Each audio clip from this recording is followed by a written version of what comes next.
Final speaker of the morning session is Chen from Dartmouth.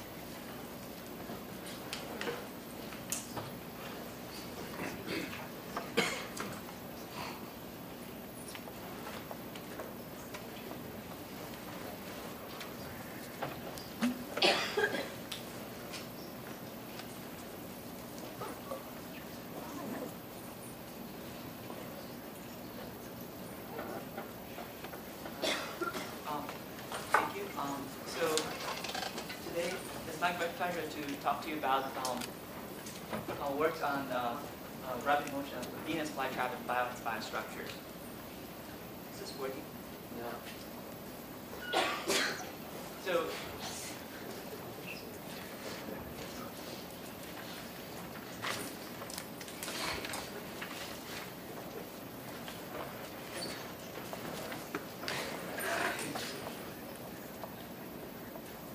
So some of you may have watched this Broadway show, The Little Shop of Horror, and remember this giant man-eating plant.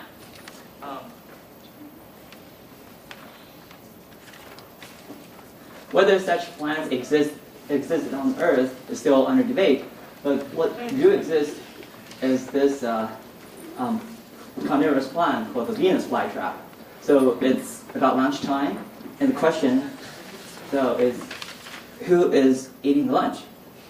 So this ant was lured into the open mouth of the Venus flytrap, and it touches the sensitive hairs, and then the flytrap quickly closes its mouth, and then the ant struggles, the tighter it closes until the ant is doomed. So if we do more controlled experiments, we notice that there are several sensitive hairs on each of the lobes. So if you touch it once, it doesn't move. But a second touch within a window of 30 seconds also, it will quickly snap through.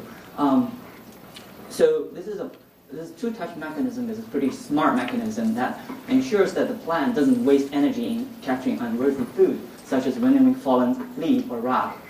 And some of you may have seen this toy bracelet. So this is a slow motion movie. So it's stable in this straight configuration, but if you tap it on your wrist, it can quickly coil to another stable state.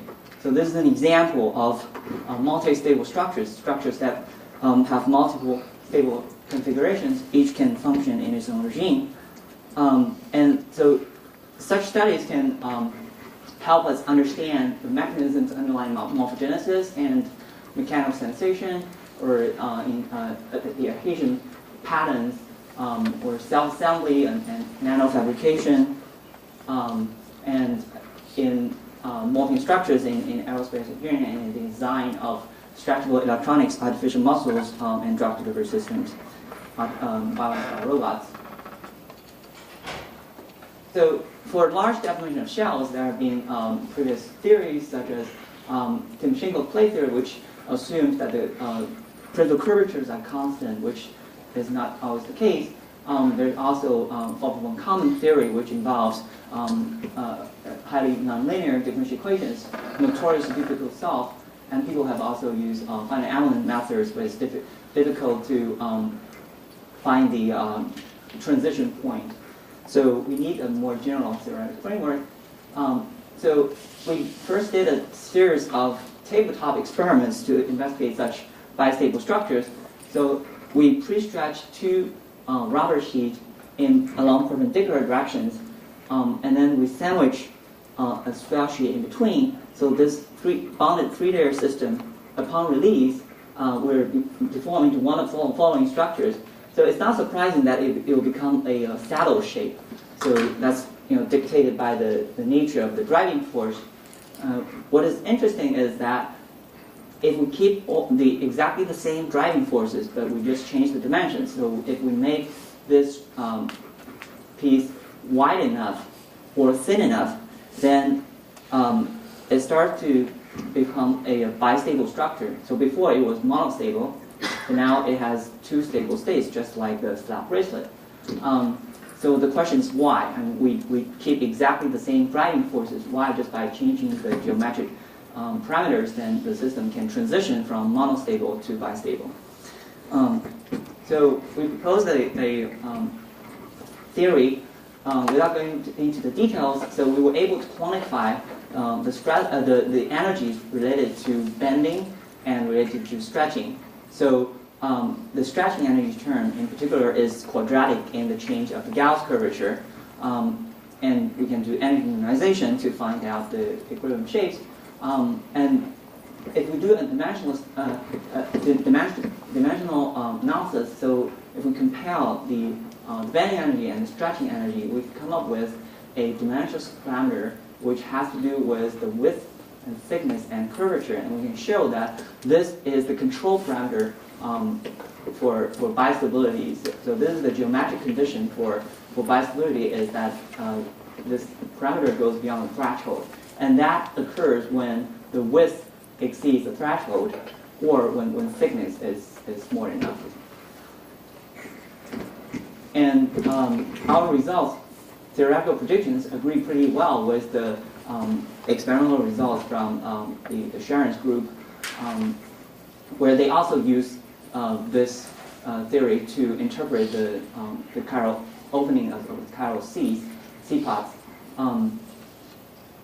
And so for helical structures such as these, we're able to manufacture, for example, a purely twisted ribbon. So that's by, again, a 3-layer experiment. So the top and bottom layer are pre-stretched in perpendicular directions, and then we sandwich a ribbon along a 45 degrees misorientation angle in between. So locally it forms into a saddle shape, but globally it becomes a purely twisted ribbon. And what's more interesting though is, so this ribbon is monostable and is purely twisted. Then what happens if we keep exactly the same driving forces and we just make the ribbon wide enough? Well, in that case, according to our theory, actually the ribbon would deform into a nearly cylindrical shape where the principal curvature in one direction would vanish. And so it becomes a helical ribbon with 45 degrees helix angle. More interestingly, now it's bistable. So it can be stable in this configuration. It can also be stable in this configuration. And so one of this ribbon, so this ribbon in that case would bifurcate into this shape and that shape, 2 helical ribbons. So here I'm showing you a video. So it can transition from a helical ribbon with almost 30 degrees helix angle to another one with 60 degrees helix angle. And so this kind of shape transition from purely twisted shape to nearly cylindrical shape can actually occur in a variety of physical systems, including liquid crystal elastomers and also in Alzheimer-related peptides.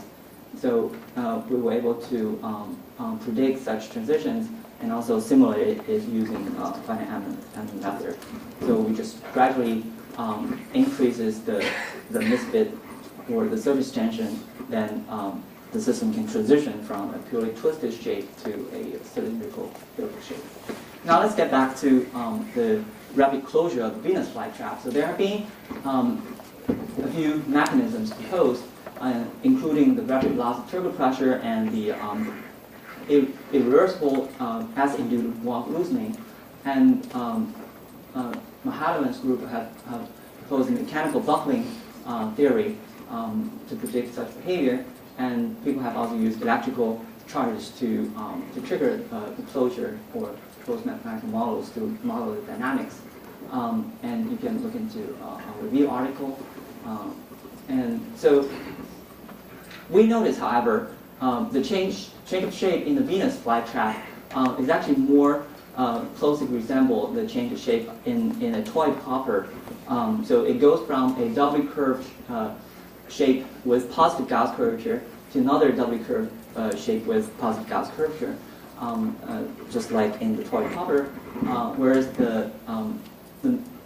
in the mechanical buckling theory, the theory proposed was more closely related to the bistable behavior in a slab razor.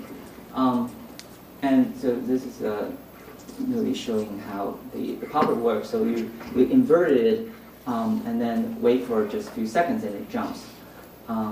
It's pretty remarkable. we're actually working on changing the geometric parameters to figure out when it's monostable. So in this case, it's still monostable.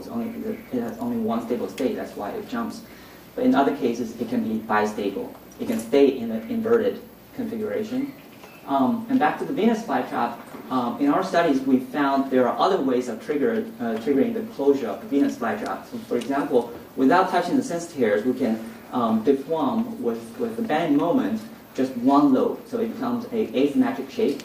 And then we can deform the other one, so it becomes symmetric, but then it's not fully closed until we further trigger the sensitive hairs, or in some cases we can touch the midrib that connects the two lobes.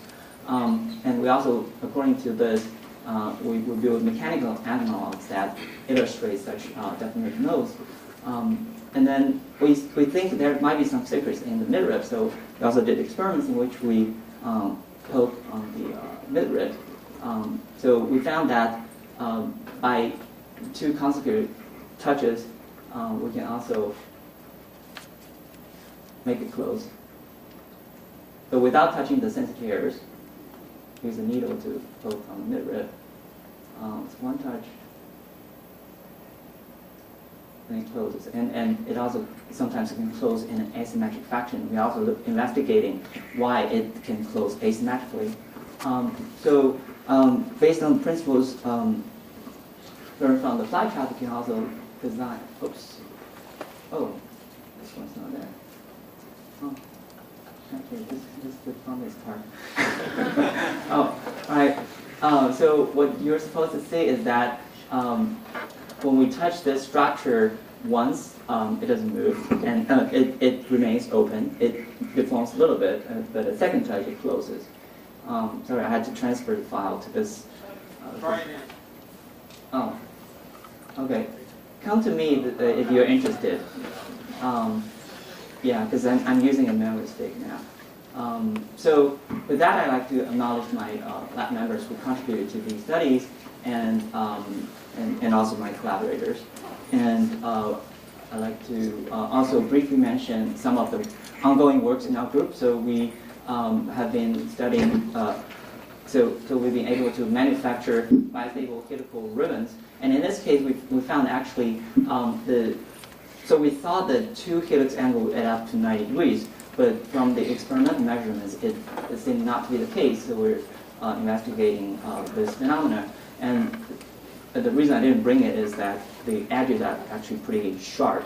So when I played with it, I actually cut myself because the force is pretty large. And I told my students it's an evidence that we're actually doing cutting-edge research. So, like I said, we've been able to make poppers using 3D printing. So in this case, by tuning the geometric parameters, it can actually be bistable. So the inverted state can be another stable state. And we also perform finite element simulations to model this process so it can stay in that inverted shape. And our group is also investigating helical origami structures as well as collective cell migrations in embryonic development and cancer cell migrations. Thank you very much.